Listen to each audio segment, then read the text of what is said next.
Let's see how to fix this missing DLL problem in just 3 steps. So in the step 1, we have to open this page. The page link is provided in the description. So this has got download button. So we'll click on download button and the file will get downloaded. We have to save this file somewhere.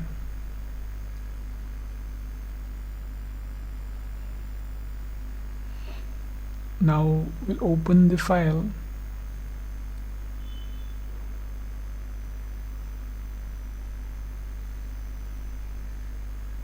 Now we have to copy this file. Right click on it and select copy. Then we'll move to the next step.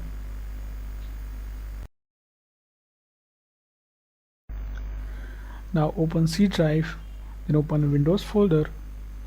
Now scroll down in the directory.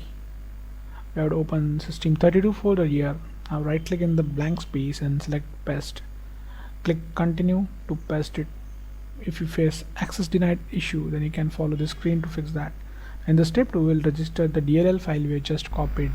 Now open task manager with an administrator access. Click file, select run new task, then click on browse button. Now open C drive again, open Windows folder, open System32 folder. Now in the list we have to select this file,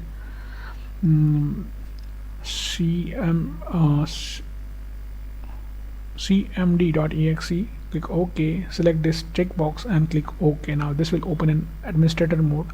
Just maximize the screen. We have to execute 3 commands here. So first is going to be check disk. Now execute this and type Y.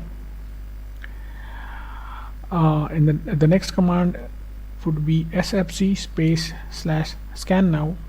Just execute this, and now while this running in the background, we'll open a new command prompt from task manager. Just click this box again and click OK. Now we'll just keep this window side by side. So in this command prompt, just type this command carefully. Now just replace your my missing DLL file with the DLL file which we have just copied. Execute it. Now wait this verification completes. Now after everything is done, click start menu and restart it. So before you restart, just hit like the video.